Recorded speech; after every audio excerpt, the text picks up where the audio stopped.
ഒരു മൊബൈൽ ഷോപ്പുകാരൻ അതിരാവിലെ വരുന്നു. ഒറ്റ കടക്കാരൻ മാത്രമായി കൊല്ലഞ്ചേരിയിൽ അതിരാവിലെ വരുന്നുണ്ട്. ഈ music world sales and service mobile shop. ബാക്കി ഒരു കടയും കൊല്ലഞ്ചേരിയിൽ 8 മണിക്കുള്ളിൽ തുറക്കാറില്ല.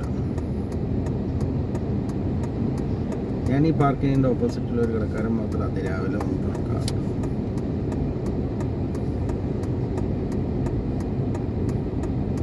ഞാൻ വലിയ നോക്കാറുണ്ട്. പണ്ട് ബേക്കറികളൊക്കെ മറ്റേ ബേക്കറി ഇതും തുറക്കാറുണ്ട്. ഇപ്പോൾ അവരും തുറക്കണില്ല.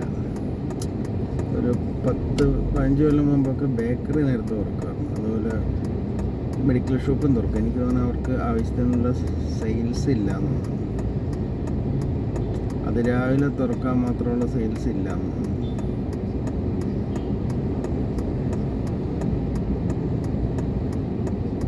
ഇപ്പോൾ അതുങ്ങൾ അങ്ങനെ വരുന്നില്ല.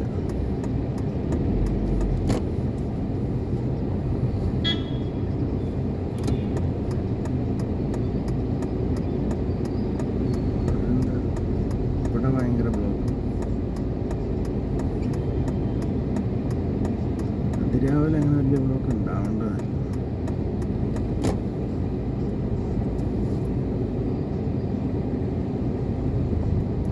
നമ്മൾ വെയിറ്റ് ചെയ്ത ഒരു ദിവസം മുഴുവൻ വെയിറ്റ് ചെയ്യുന്നുണ്ട്.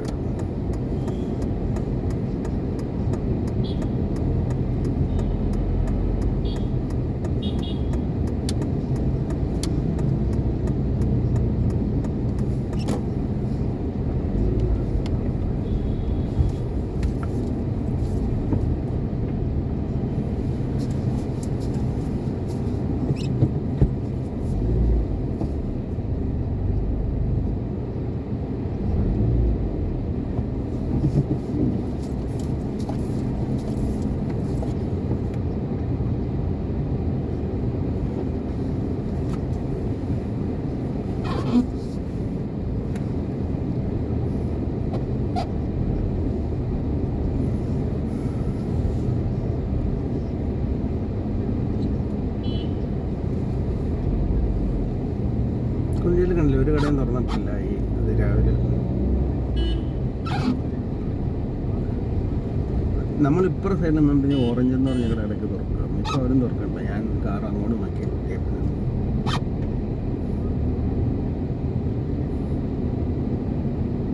ഒരു ബേക്കറി പോലും തുറന്നിട്ടില്ല. പണ്ട് ഈ ജെ.എം. മെഡിക്കൽസും ബേക്കറിയും 8 മണിക്ക് മുമ്പ് 7:30 ആകുമ്പോഴത്തേക്കും തുറക്കുക. 90-കളിലൊക്കെ അന്ന് സെയിൽസ് ഉണ്ടായിരുന്നതാണ് എനിക്ക് അവർക്ക് ആ സമയത്ത്. ഞാൻ അതിരാവിലെ വന്ന് ഇവിടുന്ന് ബ്രെഡൊക്കെ മേടിച്ചുകൊണ്ട് പോയിട്ടുണ്ട്. ആരെങ്കിലും ഗസ്റ്റ് വരുന്നൊക്കെ പറഞ്ഞ്.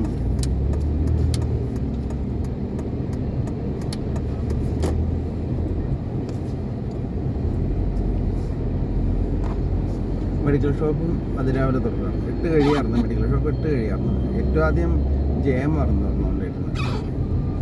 ഈ ഹോട്ടൽസ്, അവിടെ ഒരു ദൈവസഹായം ഹോട്ടൽ തുറന്നു. അവർ നേരത്തെ തുറക്കുക. രാവിലെ ഒരു 7 മണി മുതൽ അവിടെ ചായ കൊടുക്കണ്ടായിരുന്നു.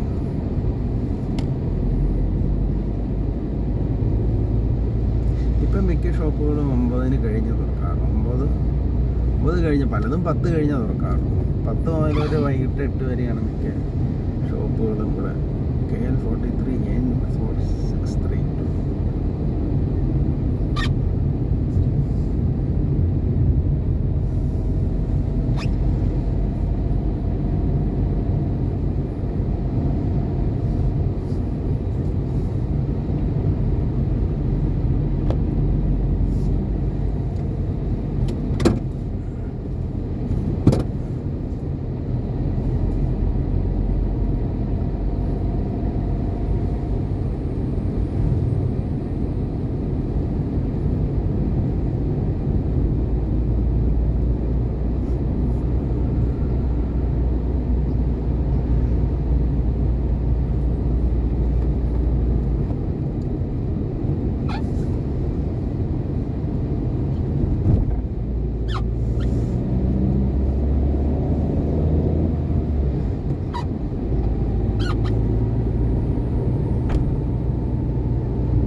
സെൻറ്റർ വിട്ട് അവൻ ഇങ്ങോട്ട് കയറ്റിക്കൊണ്ട് തന്നെ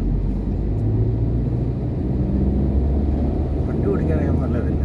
ഒന്നാമത്തെ ഈ സെൻട്രൽ ലൈൻ വിട്ട് ഇങ്ങോട്ട് കയറ്റിക്കൊണ്ട് പോയി മുഴുവൻ ഈ സ്വന്തമായിട്ട് ഡ്രൈവിംഗ് പഠിച്ചവരാണ്. ഡ്രൈവിംഗ് സ്കൂളിൽ പോയി പഠിച്ച് ഒരുത്തം പോലും ആ സെൻട്രൽ ലൈൻ വിട്ട് ഇങ്ങോട്ട് കയറ്റിക്കൊണ്ട് വരില്ല. ഈ സെൻട്രൽ ലൈൻ വിട്ട് ഇങ്ങോട്ട് ഓടിക്കണമെന്നുണ്ടെങ്കിൽ അവൻ ഡ്രൈവിംഗ് സ്കൂളിൽ പോയി പഠിച്ചതല്ല. അവൻ കൊച്ചപ്പനും വല്യപ്പനും മുത്തപ്പനും മാവനും ഒക്കെ കൂടി പഠിപ്പിച്ചേക്കുന്നത്. അവരവരാണ് ഈ സെൻട്രൽ ലൈൻ വിട്ട് ഇങ്ങോട്ട് കയറ്റിക്കൊണ്ട് വരുന്നത്. അല്ലെങ്കിൽ ഏതെങ്കിലും കൂട്ടുകാരോ ഈ ഡ്രൈവിംഗ് സ്കൂളിൽ പോയി പഠിക്കണതിന് അവൻ ചീത്ത കണ്ട് അടപ്പളക അവൻ സെൻട്രൽ ലൈൻ വിട്ട് അങ്ങോട്ട് പോയി കഴിഞ്ഞു. ഒരു 100 മീറ്റർ അവന് ഓടിക്കാൻ പറ്റില്ല ഡ്രൈവിംഗ് സ്കൂളിൽ പഠിക്കണ ഒരുത്തനും. കാരണം അവന്മാർ ചീത്ത പറഞ്ഞ് കൊല്ലും. ഈ വല്യപ്പനും കൊച്ചപ്പനും മുത്തപ്പനും മറ്റവരൊക്കെ കൂടി പഠിപ്പിച്ചേക്കണവരാണ്, അല്ലെങ്കിൽ ഏതെങ്കിലും ഫ്രണ്ട്സ് കൂടി പഠിപ്പിച്ചേക്കുന്നവരാണ് ഇതുപോലെ ഈ വണ്ടി ഓടിക്കാൻ അറിയില്ല പലർക്കും. കാരണം ഡ്രൈവിംഗ് സ്കൂളിൽ പോയി പഠിച്ചവർക്കാണ് അറ്റ്ലീസ്റ്റ് എങ്ങനെയാണ് വണ്ടി ഓടിക്കേണ്ടതെന്ന് അറിയാവുന്നതുകൊണ്ട് കേരളത്തിൽ. സ്വന്തമായിട്ട് പഠിച്ച മിക്ക ആളുകൾക്കും അതിൻ്റെ പ്രോപ്പറായിട്ട് ഓടിക്കാൻ അറിയാൻ പാടില്ല. കാരണം അതൊരു ഇൻസ്ട്രക്ടർ ഇരുന്ന് പഠിപ്പിച്ചതല്ല. ഒരു ഇൻസ്ട്രക്ടർ ഇരുന്ന് പഠിപ്പിച്ചാലാണ് കൃത്യമായിട്ട് എങ്ങനെ ഓടിക്കണ്ടെന്നുള്ളൊരു ഇത് കിട്ടും. മറ്റതിപ്പോൾ ബന്ധുക്കളിരുന്ന് പഠിക്കുമ്പോൾ അവൻ മറ്റേ വണ്ടിയിൽ മുട്ടുണ്ടോയെന്ന് മാത്രമേ നോക്കുകയുള്ളൂ. ബാക്കി ട്രാഫിക് റൂൾസ് ഒന്നും അവർ നോക്കില്ല.